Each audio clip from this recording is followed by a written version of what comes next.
Our team continues to battle, and it's a difficult time of the year, but I've been very proud of our emotional stability and how we've been able to perform.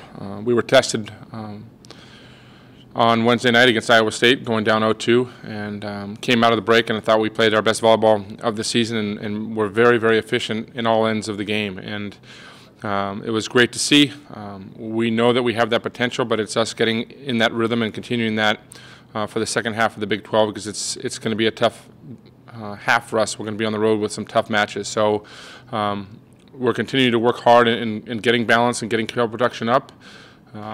We were able to do that very efficiently in games 3, 4, and 5 against Iowa State, and therefore we're very successful. So we got Baylor coming in for the second time, and it's always tougher to play an opponent second time. They're more familiar with you, and at least we're at home, and we'll play to our strengths and continue to try to progress the areas that we want to progress into, get more balance, get more stability on the net, and play at the level that we can. And then we'll take a day off on Thursday, practice Friday, Saturday, and off to OU to play a Sunday 2 o'clock game, which will be a little bit different in terms of time. So we'll have to get adjusted to that in terms of getting up early and playing at a high level that quick. And then we come back and we have a day before we go back to TCU. So it doesn't get any easier for us. Our matches are very critical right now for our Big 12 race. That's our #1 priority of what we want to be able to do, and also for the potential of having a good seat in the NCAA tournament. Questions for Coach? What was it in the Iowa State game? What clicked? Was there like a turning point in that game where they started playing? I've had a lot of bad situations from the break and coming out of the break, but this one proved well for us. Our team got focused. We had a good talk in the locker room about some things, and they adjusted. I mean, at the end, it's the players that are going to make the adjustments and play at a high level and compete. And I just felt like there was a zone with them. There was a different look in their eye. They were united and played as one, and executed all the different skill sets to make the team work well and play at a high level, and the confidence was there, which was great to see. How emotional or stern do you get in those locker room talks? I think that's the challenge as any coach. Is you're trying to get a feel for your team and how you handle them and manage people. There's been times, obviously, I have to be more stern. There's been some times where I have to be more positive with them, and those are the keys to being successful, getting reactions out of your team, and they reacted well. I don't think it was anything that I said. I think it was more of what the captains laid forward before I got in that locker room, and they took charge and ownership of that, which was very pleasing for our staff. Since playing Baylor for the first time, how do you think the team has changed? Well, we're changing, for sure. We're getting more balance. We're getting our middles more involved. Shader's getting a lot more set production. We're involving our middles even a little bit more in front of the setter. So it's able to distribute our balance a little bit more. I think Sarah Palmer's continues to grow and get stronger and more confident and more competitive, which has been really nice to see. I thought it was her best match against Iowa State.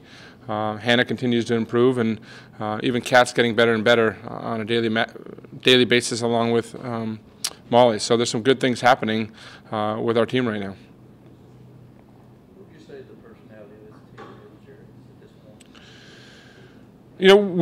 I think they're a very confident group.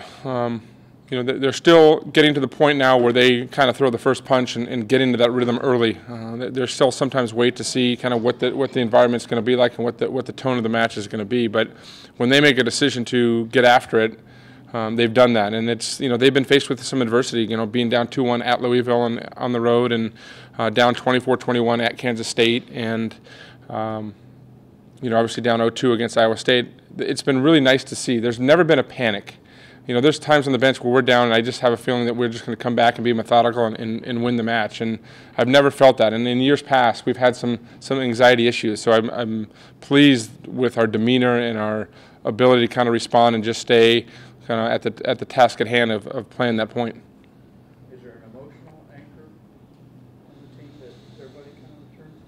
It's been different on a nightly basis. We haven't had many nights where both Bailey and Haley have been really good. Haley struggled early against Iowa State, and then she came around, and then we had both outside hitters clicking. So it's been good. Kat's been able to show some emotions. Obviously, Sarah's increasing that role, which has been nice to see. Hannah has a good role. So it's more by committee than one individual.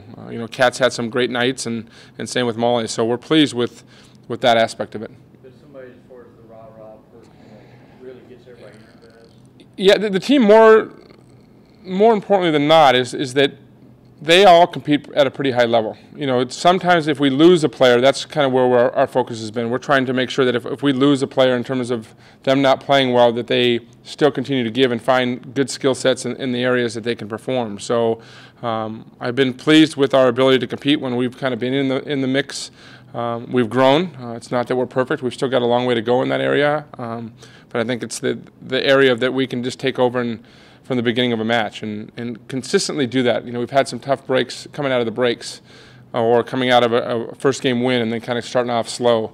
The way that their eyes looked, the way that their demeanor was on the bench against Iowa State, I had no worries them coming out. It was really nice to see, and hopefully they'll take that lesson from that match and apply that, because it's a critical lesson for this group to learn. Hannah has obviously had a really strong season. What can you say about her as a person and as a player? Well, Hannah's very competitive, and she works extremely hard and wants to win at all costs. So it's been fun having her in our program to this point. She's extremely dedicated in everything that she does on and off the court, and she's learning a lot about herself. She's becoming more patient with herself. Before she was very, very hard and difficult on herself. Now it's a little bit easier for Salima and I to coach her and her take some feedback and kind of try to apply that. So it's one of the rewards that you take as a coach, is you see players kind of improving emotionally and with their stability in terms of how to perform on a nightly basis in this conference. And Hannah's becoming more and more of a leader. She's taking some of that feedback and running with it, but she's a lot more confident in terms of what she can do on the court as well. If you had to draw up the Iowa State match, knowing you would win in the end, would you prefer that? Do you feel like you? Now I would prefer it. Yeah, obviously, we still have some young players on the team, but we have an experienced team that I think is one of the top 8 teams in the country that has a chance. But we've got to be able to get in those situations, because I don't foresee us just kind of walking through the NCAA tournament. I think from the first or second round, it's going to be very, very tough. We're going to be challenged emotionally, and we need to be in those situations. And what I've been able to see is that we've been calm and confident. And that says a lot about, their focus and dedication. I think they put a lot of hard work into the summer and this preseason, so they feel like they deserve that. And they're becoming a unit that can play at a high level. Baylor's coming off a few wins against Big 12 teams. What would you say is your strategy in facing this particular team? Yeah, Baylor's had, their record isn't great in the Big 12, but they've lost a couple 5-game matches as well that they've been into it. So they're a scary team. Obviously, they're going to be fired up to play us, in-state rival. Again, sometimes you want to overthink things as a coach, but it comes down to execution and playing at a steady level. And there's not. It's more about teaching our players in the gym of how to go about the process. I always tell our players that our matches as coaches is practice, and when we play the matches, it's our time to kind of just watch and see where we've improved. And it's our players learning to manage the game better. Look how many errors we had in Game 1 against Iowa State.